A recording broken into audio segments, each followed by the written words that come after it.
에덴 동산이 대한민국에 있었으면 인류가 타락하는 일이 없었을 겁니다. 왜냐하면 이브를 뱀이 유혹하려고 그러면 뱀탕을 끓여서 남편한테 줬을 거기 때문에. 혹시 이브가 뱀의 유혹을 받아서 선악과를 따먹었어도 절대 아담은 타락하지 않았을 겁니다. 왜냐하면 대한민국 사람들은 여자 말 듣는 남자가 없기 때문에. 그런데 에덴 동산이 저 유브라테스 강 있는 데 있어서 그만 타락을 한 거예요. 우리 대한민국에 있었으면 절대 뱀의 유혹을 안 받아요. 우리도 뱀만 보면 꼭 죽이야 직성이 풀리잖아요. 뱀이 가면 그냥 이 가지고 돌 가지고 막 짓짓고, 이게 성경적이야. 여인의 후손이 뱀의 머리를 짓진다고 그랬으니까 요 뱀들이 우리 발뒤꿈치를 물으려고 그러니까 짓지야 돼 그냥. 그래가지고 어릴 때도 돌멩이 가지고 막 때려가지고 죽이고, 아니면 나무 가지고 막 때려서, 그래가지고 또 뱀을 이게 내비두면 꼬리도 꺼내야 된다고, 꼬리 내비두면 이게 머리가 돼서 나중에 방으로 들어온다고 그래가지고 우리 어릴 때는 그냥 뱀을 아주 꼬리를 꼭 끊어놓고 머리는 아주 그냥 부쉈어요. 왜냐하면 그게 밤에 들어와서 그거 뭐 따먹는다고 그래가지고 아주 그냥 뱀만 보면 아주 원수가 뻗어요. 원수가 뻗어요. 왜?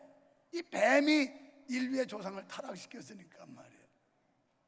사랑하는 여러분, 오늘 부활주일인데 부활은 실화인 줄 믿으시기 바랍니다. 따라해보세요. 부활은 실화다. 이건 소설도 아니에요, 전설도 아니에요. 여러분, 부활은 실화예요. 실화. 지어낸 얘기도 아니고 그냥 전해오려는 얘기도 아니고, 이 부활은 아주 확실한 그런 실화인데 예수님께서는 확실하게 죽으셨어요. 그분은 십자가에 못 박히셨고 적어도 오후 3시 정도까지 3시간 이상을 자신의 있는 물과 피를 아낌없이 다 쏟으시고 그리고 죽으셨어요. 그것도 부족해서 한 번 더 확인하느라고 로마 군병이 옆구리에 창을 찔러 보았어요. 그래서 마지막 남은 피까지 완전히 다 쏟았어요. 주님은 확실하게 죽으셨습니다. 그리고 무덤에 장사되셨어요. 저는 오늘 새벽에 가만히 묵상하는데 집회, 큰 집회가 있었기 때문에 그래서 저 뒤에 왔다 갔다 하다 가만히 앉아 묵상하는데, 왜 하나님께서 예수님을 3일 만에 부활시키셨을까? 이게 퀘션이 붙는 거예요. 그런데 답이 나오는 거예요. 3일 만에 부활시킨 것이 얼마나 다행인지. 만약에 1일 만에 부활시켰으면 또 거기에 상당한 오해들이 생겼을 겁니다. 거기에 대한 상당한 루머들이 또 퍼지게 될 겁니다. 그래서 뭐 예수님이 기절했다가 살아났다는 둥, 덜 죽어서 다시 깨어났다는 둥, 별별 소리가 다 퍼질 거예요. 그래서 하나님께서는 3일 동안 무덤 속에 있다가 부활하게 하셨는데, 우리가 조상나면 보통 3일장을 해요. 그래서 이틀 될 때까지는 그냥 천으로 덮어두고 내비둬요. 혹시 살아날려나 싶어가지고. 요즘에는 뭐 죽자마자 그냥 냉동고에 들어가지만 옛날에 시골 장녀는 저 아로목에다가 이렇게 고여놓고 그러고서 거기다가 천 덮어놔요. 혹시 살아날려나 하고. 그리고 이틀째 되는 날 염을 해요. 이제 확실히 죽은 거 알고 그러면 염을 해요. 그래서 염하면 관에다 집어넣고 3일째 장사 지내는 게 우리나라 장례 문화였어요. 그러니까 혹시라도 기절했다 깨어나는지, 덜 죽었다 살아날라는지, 이래서 아마 3일장을 한 거 아닌가. 그래서 오늘 아침에 가만히 묵상하는데 왜 하나님이 3일 만에 예수님 부활하게 하셨을까? 바로 이거예요. 1이나 이틀 만에 깨어났으면 덜 죽어서 그렇다는 동, 기절했던 거 살아났는데 거짓말이라는 동, 얼마나 많은 오해의 소지가 있겠어요. 그런데 예수님은 완전히 죽으셨어요. 그리고 무덤에 장사 지내셨고 무덤 앞을 큰 돌문을 갖다 꽉 막아놨어요. 그것도 부족해서 여러분, 예수님 무덤에 장사 지낸 뒤에 대제사장과 장로들이 뭘 했는지 아세요? 앞장 27장 64절에 보면 그러므로 분부하여 그 무덤을 사흘까지 굳게 지키게 하소서. 그냥 대충 지키는 게 아니라 아주 굳게 지키게 하소서. 그의 제자들이 와서 시체를 도적질하여 가고 백성에게 말하되 그가 죽은 자 가운데서 살아났다 하면 후에 유혹이 전보다 더 될까 하나이다 하니. 그러니까 이걸 조작을 한다든지 유언비어 터뜨리면 안 되니까, 그래서 파수꾼을 명해서 철저하게 수비하게 해달라. 그래 빌라도한테 이렇게 요청을 해요. 빌라도가 거기다 파수꾼을 세웁니다. 파수꾼이 3일 동안 밤새도록 보초를 서요. 그리고도 모자라서 그 돌문에다 인봉을 쳤습니다. 인봉이라고 하면 무덤과 그 입구를 막는 돌의 접합 부분에 한 인봉으로 밀랍으로 덮여요. 밀랍. 그래서 밀랍으로 딱 덮어서 거기다가 도장을 찍어놓고 누구도 손대지 못하도록, 누구도 그것을 열지 못하도록 이렇게 무덤 문을 딱 막아놨어요. 그리고 얼마나 큰 돌이었는지 성경 자세히 읽어보면 여인들이 안식 후 첫날 무덤에 가면서 우리 연약한 힘 가지고 그 큰 돌문을 어떻게 옮길 수 있나 막 고민하고 갔다, 이렇게 나와요. 그런데 갑작스럽게 이상한 일이 벌어집니다. 지진이 일어나기 시작하더니 천사가 내려와서 그 돌문을 굴려버려요. 자, 여러분, 여기서 예수님께서는 완전하게 죽으셨고 분명히 무덤에 장사되셨는데 당시 상황 누구도 조작할 수 없는 현실이었어요. 그러니까 예수님이 부활하셨다는 건 실화라고 역사적인 사실이라는 걸 우리는 믿어야 되는데요, 큰 지진이 일어나면서 천사가 돌을 굴려보냅니다. 그 상황이 얼마나 무시무시했던지 수직하던 군사들이 다 무서워 떨며 죽은 자같이 됐다. 기절초풍을 한 겁니다. 가뜩이나 예수님 죄 없는 분을 죽였는데 이 예수님 장사 지내고 나서 갑자기 자연현상이 막 일어나기 시작하는데 지진이 일어나고 이러면서 천사가 되는 돌문을 굴려갈 때 파수꾼들, 경비병들이 막 기절초풍을 하는 거예요. 놀래 자빠져서 죽은 자같이 됐다 그랬어요. 그때 안식 후 첫날 새벽에 막달라 마리아와 다른 마리아가 무덤을 보려고 왔다가 이 광경을 목격했습니다. 그리고 천사가 전하는 소식을 듣게 됩니다. 예수님께서 사망 권세 이기시고 무덤에서 부활하셔서 너희보다 먼저 갈릴리로 갔다. 빨리 가서 갈릴리에 예수님을 만나고 제자들에게 알려라, 이렇게 얘기를 해요. 그래서 이 여인들이 즉시 행동으로 옮겨가지고 제자들한테 이 소식을 알리려고 가는데 가는 도중에 부활하신 예수님이 찾아오셔요. 평안하뇨? 이렇게 물어요. 너희가 평안하뇨? 갈릴리로 가면 나를 볼 것이라고 형제들에게 전해주어라, 이렇게 말씀합니다. 여기서 우리가 한 가지 주목해 봐야 될 것은 7절에 보니까 또 빨리 가서 그의 제자들에게 이르되 그가 죽은 자 가운데서 살아나셨고 너희보다 먼저 갈릴리로 가시라니 거기서 너희가 배우리라 하라. 보라, 내가 너희에게 일렀느니라. 오늘 부활의 주님은 우리에게 일르셨어요. 너희가 만난 그 예수, 조작도 아니고 전설도 아니고 신화도 아닌 예수 그리스도의 살아계신 이 역사적 사건을 사람들에게 가서 전하라는 얘기예요. 그랬더니 8절에 그 여자들이 무서움과 큰 기쁨으로 무덤을 빨리 떠나 지체하지 않았어요. 천사들의 음성을 듣고 즉시 행동으로 옮기는 여인들의 모습을 우리는 본받아야 됩니다. 우리가 왜 믿음 생활 제대로 못해? 미루다 못해. 미루다가 아니 뭐 올해만 이렇게 하고 내년부터 잘하지 뭐. 아이고 뭐 이달만 좀 이렇게 하다 다음 달부터 뭐 잘하지. 그러면서 계속 다음으로 미뤄요. 다음에 조금 있다가 또 우리 아이가 지금 고3이니까 요거 대학 들어가면 잘하지 뭐.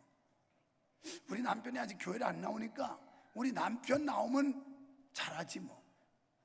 이러다가 나중에 마지막 때가 되면 좀 더 열심히 할 걸, 좀 더 잘할 걸, 좀 더 정신 차릴 걸. 그래서 인생은 껄껄하다 껄딱 하고 죽으면 끝나는 거예요. 그래서 숨막혀서 숨 넘어가면 죽는 게 인생 아닙니까? 죽음이 뭐예요? 숨이 멎으면 죽는 거예요. 이렇게 후회하는 삶을 산다고요. 좀 더 잘할 걸, 좀 더 열심히 할 걸, 좀 더 좋게 할 걸 껄껄하다가 껄끄덕하고 죽는데, 우리는 이런 어리석은 삶을 살 게 아니라 주님께서 이날도 우리를 향하여 즉시 빨리 가서 예수님이 사망 권세 이기시고 부활하셨다는 걸 전해라. 다른 사람, 갈릴리의 사람들부터 제자들에게 전해주라는 겁니다. 사랑하는 성도 여러분, 예수님의 부활은 실화인 줄 믿으시면 아멘 합시다. 실화예요. 이건 조작이 아니에요. 소설 지어서 쓴 거 얘기도 아니에요. 그래도 고린도전서 15장 14절에 보면 만일 그리스도의 부활이 없다면 우리의 전파하는 것도 헛일이고 예수님이 다시 살지 못했다면 우리의 믿음도 헛것이다, 이렇게 말씀해요. 우리가 예수 그리스도를 믿고 그분이 사망 권세 이기시고 부활의 첫 열매로서 우리에게 영원한 소망을 주셨는데 이 일이 아니라면 우리의 믿음이 헛거라는 거예요. 여인들을 만나 주셨던 예수님은 그 뒤에 제자들에게도 나타나셨습니다. 16절에 11 제자가 만났고, 마가복음 16장 10절에는 슬퍼하는 사람들에게 이 소식을 전했고, 두 사람이 걸어서 시골로 갈 때 예수님이 그들에게 또 만나 주셨어요. 엠마오로 내려가요. 실망했죠. 예수님이 그렇게 무력하게 죽을 줄 몰랐다. 나 기대 많이 했는데 예수님이 이렇게 허무하게 떠날 줄 몰랐다. 그러면서 예수님이 십자가에 죽으시고 무덤에 장사 지낸 뒤에 실망해서 엠마오로 내려가요. 거기에 예수님이 찾아가셔서 너희가 지금 어디로 가느냐? 무슨 이야기를 하고 있느냐? 엠마오로 가던 사람들이 뭐라고 그러냐면 우리가 나사렛 예수의 죽음 때문에 실망해서 지금 고향으로 간다. 내가 바로 나사렛 예수다. 그러면서 그들에게 나타내 보여주셔요. 오늘 사랑하는 여러분, 인생 살고 믿음 생활하다가 낙심하고 절망하고 낙담하고 이런 분들이 부활의 주님을 만나면 다시 방향이 전환되는데 엠마오로 가던 사람이 예루살렘으로 발걸음을 옮기게 될 줄로 믿습니다.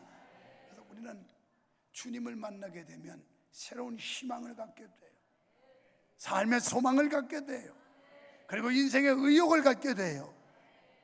부활하신 예수님은 유령이 아니라는 걸 증명하시기 위해서 직접 나타나셔서 누가복음 24장 39절에 보면 의심하는 도마에게 오셔가지고 야, 너 못 믿겠니? 그러면 내 손으로 내 손바닥 못자국을 한번 만져봐라. 만지게 하세요. 그 다음에 내 옆구리에 창자국에 내 손을 넣어봐라. 이제 믿겠니? 이러세요. 이제 내가 믿겠습니다. 그랬더니 너는 나를 본고로 믿느냐? 보지 않고 믿는 자가 복이 있도다, 이 말씀을 해요. 여기 있는 사람들은 참 믿음이 좋은 사람들이에요. 만져보지도 않고 보지도 않았으면서 이렇게 믿겠다고 쫓아다니는 거 보니까 보통 믿음이 아니에요. 누가복음 24장 42절로 43절에 보면 예수님께서 직접 구운 생선 한 토막을 잡수셨다, 이렇게 나와요. 그러니까 유령이 아니란 말이에요. 예수님이 뭐라고 그랬냐면 영혼은 몸이 없을 때 나는 몸도 있다면서 당신이 죽은 자 가운데서 사흘 만에 부활한 예수님이라는 걸 확인시켜 준 거예요. 요한복음 21장에는 고기 잡는 제자들에게 나타나셔서 직접 실패한 그들을 성공하는 사람으로 바꿔주기도 하십니다. 밤새도록 헛수고했다가 이들이 주님의 명령 따라서 기쁜데 금을 내렸더니 153마리의 고기를 잡았는데 얼마나 컸던지, 여러분 우리 몸뚱아리만 했는지 모르겠어요. 아니면 배가 쬐끄만했는지는 모르지만 성경대로 말하면 자기들의 배로 다 끌어올릴 수가 없어서 동료들의 배까지 불러가지고 도와달라고 그래서 협업을 했는데 2배의 채움에 배가 잠길 정도가 됐더라, 이렇게 나와요. 실패한 자를 다시 성공하도록 삶의 전환점을 만들어주신 부활의 주님. 오늘 여러분 인생 실패했다고, 인생 망가졌다고, 사업이나 직장의 어려움 때문에 낙심천만한 사람들, 부활의 주님 만나기만 하면 인생의 전환점이 될 줄로 믿습니다. 이게 부활의 주님이에요. 근데 이 주님을 믿어야 되는데 못 믿는다고요. 영상 하나 보겠어요. 내가 갖고 온 그 네일클로버가 있는 그 종이는 예수님, 하나님, 성령님이 딱 세 가지 분이 있는데 그 세 가지 분은 한 명이야. 한 명이야? 근데 그건 이해한 게 아니라 믿는 거야. 믿는 거야. 잘 봐. 네일클로버도 꽃잎의 세 개가 합쳐져 있는데 하나에 그렇게 돼 있잖아. 그런 것처럼 예수님, 성령님, 하나님도 한 명인 거야. 세이클로버가 세 가지의 입으로 돼 있어서 하나가 된 것처럼 성령님, 그 세 하나님, 입이 예수님도 한 세이클로버에 한꺼번에 있지. 그것처럼 한 개잖아. 그러니까 예수님, 하나님, 성령님도 한 개인 거고 또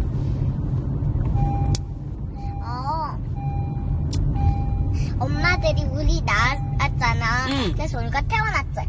그때 나 누구야? 나 우리 엄마 아야? 했어? 나 진짜 낳았어. 막 검사해봐. 이런 게 아니지. 나도 그런 적 없지. 이건 내 엄마야. 이럴 수 있지. 그것처럼. 그것처럼 그냥 믿는 거야? 그것처럼 믿는 거야. 머리로 이해하려고 그러지 말고? 마음으로 믿으래? 엄마, 목소리로 네가 믿는 것처럼 믿는 거야. 그렇구나. 근데 막 이해가 안 되려고 그러면 어떡하지? 호랑이를 우리 눈으로 지금까지 못 봤지만, 호랑이가 있다고 우리가 믿잖아. 그것처럼.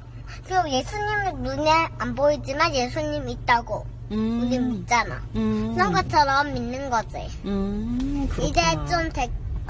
이제 좀 알겠지? 야, 확실히 알겠다. 제한 얘기 들으니까. 알겠어. 이제 알겠지? 왜 예수님께서 누구든지 이 어린아이와 같이 되지 않으면 천국에 들어가지 못한다고 했겠어요?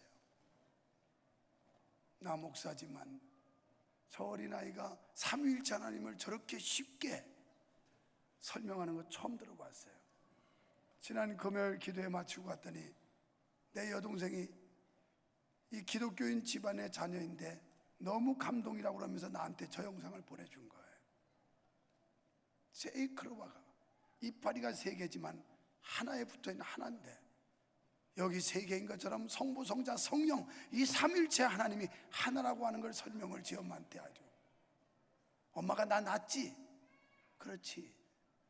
근데 내가 안 봤지? 근데 나는 엄마를 나 낳냐고 물어본 적 없지? 그냥 믿고 있지 내가? 바로 그렇게 믿는 거야 예수님을. 내가 검사해봐 이렇게 안 했지? 내가 호랑이를 아직 본 적이 없는데 호랑이가 있다고 믿고 있지? 바로 그것처럼 예수님을 그렇게 믿는 거야. 이야, 정신들 차려요. 어머니 뱃속에서부터 믿고 나왔다는데도 아직도 믿음이 없어서 안 믿고 있어요. 가짜 믿음들, 엉터리 믿음들. 저 순진한 저 아이의 얘기를 들어보라고요. 예수님이 뭘 했습니까? 너는 나를 본고로 믿느냐? 보지 않고 믿는 자가 복이 있도다.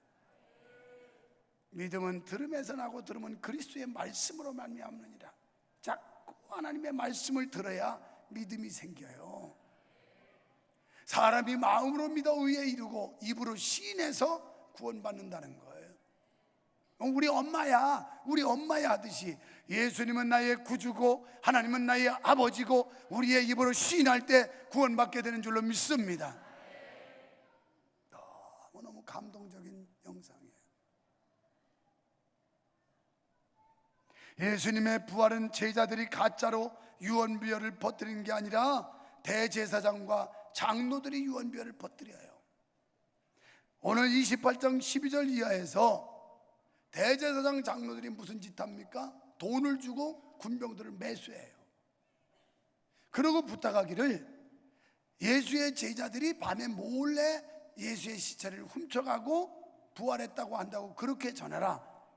유언비어, 이 유언비어가 오늘 사회를 혼란하게 하고, 유언비어가 교회를 망가지게 하고, 유언비어가 인간관계를 단절시키고, 유언비어, 여기 보면 지금 유언비어 시키고 있어요. 군병들 돈 주고 삽니다. 그리고 이렇게 얘기해요. 유언비어를 만들어서 날조하고 있어요. 아까 앞절에서는 27장에서는 예수님의 제자들이 유언비어 만들지 모르니까 파수꾼을 세워가지고 군병을 보초 세워달라고 그러더니, 지금은 그것도 안 되니까 이 사람들이 나서서 사람을 매수해가지고 유언비어를 만들고 있어요. 얼마나 교활합니까? 얼마나 완악합니까? 여러분, 부활하신 주님께서는 우리에게 위임명령을 내리셨어요. 마태복음 28장 19절에 모든 족속으로 제자를 삼으라고요. 마태복음 16장 15절에 온 천하에 다니며 만민에게 복음 전하라고요. 누가복음 24장 48절 너희는 이 모든 일의 증인이 되라고요. 요한복음 21장 17절에는 내 양을 먹이고 치라고요. 사도행전 1장 8절은 내 증인이 되달라고 부탁하셨어요. 이게 부활의 주님의 위임명령이에요. 오늘 진정으로 여러분이 부활하신 예수님을 믿는다면 예수님께서 부활하신 뒤에 제자들에게 남겼던 이 유명한 말씀들, 우리가 그 말씀을 들을 수 있어야 돼요. 아직도 주의 부활에 대해 믿지 못하고 듣지 못한 자들에게 예수님 다시 사셨습니다, 그러는 부활의 첫 열매이십니다, 우리의 소망이십니다라고 전해주라는 거예요. 주님의 부활을 만난 자마다 부활의 증인이 된 것처럼 우리 모두도 주님의 증인이 되어야 할 줄로 믿습니다. 결국 죽음은 예수님을 무덤에 가두지 못했습니다. 죽음은 두려움과 공포를 의미합니다.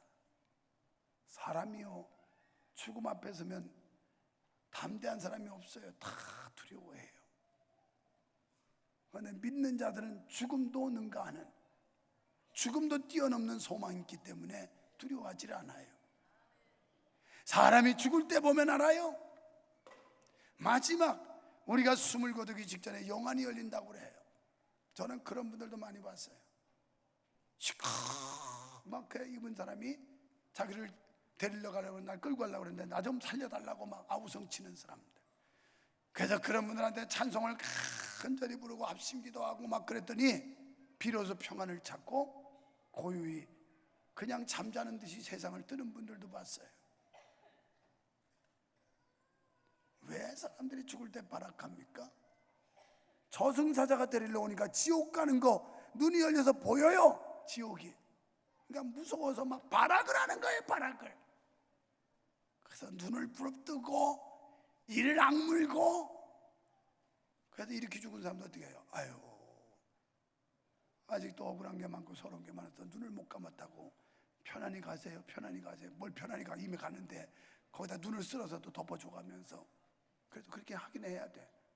부모님 돌아가서 이렇게 있거든, 이놈의 자식 잘 믿어! 이러고 갔다고 생각하고 어머니 알았어요, 잘 믿을게요. 그 눈뚜껑을 덮어줘.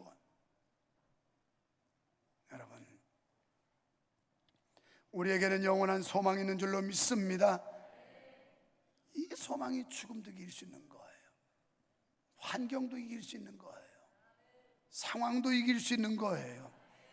사랑하는 성도 여러분, 주님이 죽으셨기 때문에 부활이 있었어요. 만약에 주님이 죽지 않았다면 부활이라는 건 있을 수가 없어요. 죽어야 사는 게 있는 겁니다. 죽어야. 오늘 우리들도 죽어야 돼요. 사도 바울은 나는 날마다 죽는다고 그랬어요. 옆에 분 보고 죽읍시다, 죽읍시다. 또 오늘 예배 마치고 와서 또 농약 먹고 죽을까 봐 겁나네. 나라고 하는 자아가 죽어야 된다는 얘기예요.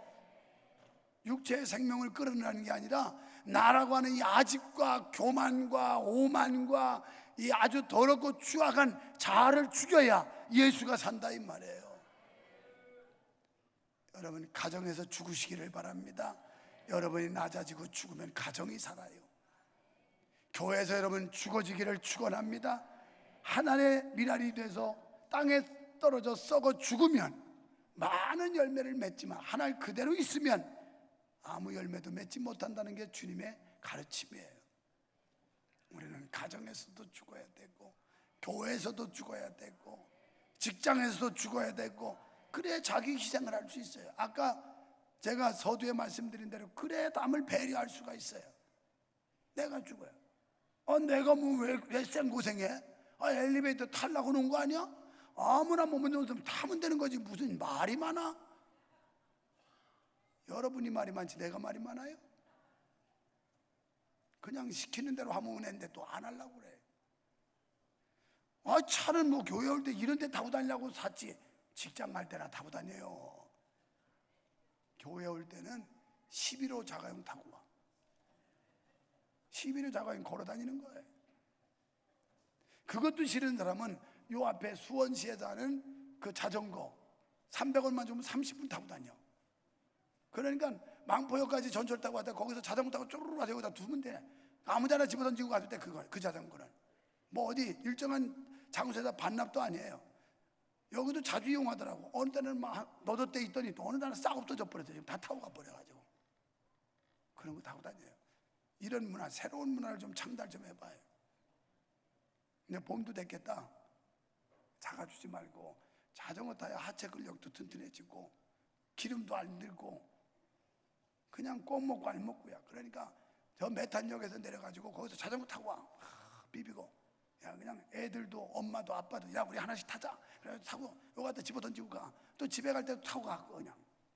그러면 300원만 주면 30분 탄다니까. 요 앞에 두고 해놨잖아요. 다 거치대 저 길가에. 여러분, 내가 죽는다는 건 다른 사람을 인정하는 거예요. 내가 죽는다는 건 다른 사람을 높이는 거예요. 내가 죽는다는 건 다른 사람을 편리하게 해주는 거예요. 이게 죽는 거예요. 그렇다고 오늘 집에 가서 띠 찾아가지고 또 목에 걸지 말고 그렇게 죽으면 지옥 가는 수가 생기니까 그런 죽음을 말하는 게 아니에요. 자아를 죽이라는 거야. 자아. 나라는 인간성, 이거 죽어야 산다는 말입니다. 예수님이 죽었기 때문에 부활한 줄로 믿습니다. 그래서 겸손히 자기를 처복종시켜야 돼요. 그렇습니다. 하나님의 역사는 누구에 의해서도 제한받지 않고 미미한 영향조차 받지 않는 분이 하나님의 능력이에요.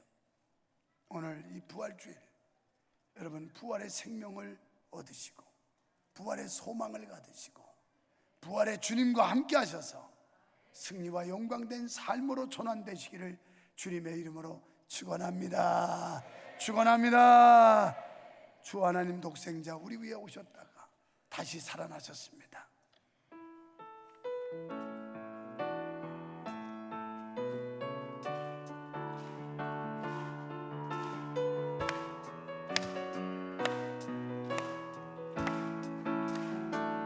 주 하나님 독생자 예수 날 위하여 오시었네. 내 모든 죄 다 사시고 죽음에서 부활하신 나의 구세주 살아계신 주 나의 참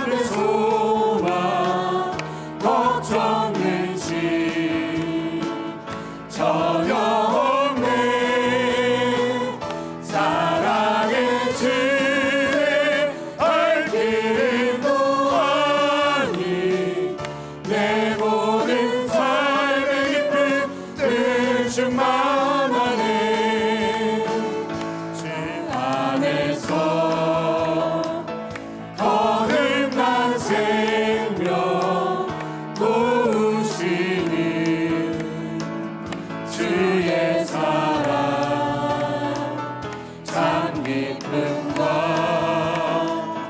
확신 가지고 예수님의 도우심을 믿으며 살리 살아계신 주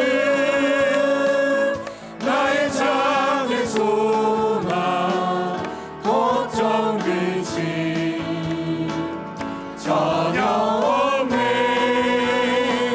사랑의 주의 발길 인도하니 내 모든 삶의 기쁨 늘 충만하네 그 언젠가 주 뵐 때까지 주를 위해 싸우리라 승리의 길 멀고 오매도 주님께서 나의 앞길 지켜주시리 살아계신 주 나의 참된 소망 걱정 근심 전혀 없네 사랑의 주의 발길 인도하니 내 모든 삶의 기쁨 늘 충만하네. 우리에게 순전한 믿음 주시고 부활의 주님을 의심 없이 믿게 하여 주시옵소서. 이것은 실화입니다. 역사적인 사실입니다. 지어서 쓴 소설도 아니고 또한 전해내는 전설도 아니고 신화적으로 만든 것도 아닙니다. 분명히 인류를 구원하기 위하여 예수님 이 땅에 오셨고 십자가에 죽으신 지 사흘 만에 부활하심을 믿습니다. 오늘 그 어린아이의 심령처럼 우리도 가감없이 의심 없이 주님을 믿을 수 있는 은혜를 주시옵소서. 아버지여, 부활의 산 소망을 가지고 어떤 어려움도 이기게 하시고 어떤 고난 속에서도 용기 잃지 않는 우리들 되게 하여 주시옵소서. 이 기쁜 소식, 이 아름다운 소망을 빨리 가서 많은 사람들에게 전하는 주의 자녀들 되게 하시고 주의 제자들이 되게 하여 주시옵소서. 예수님 이름으로 간절히 기도하옵나이다. 아멘.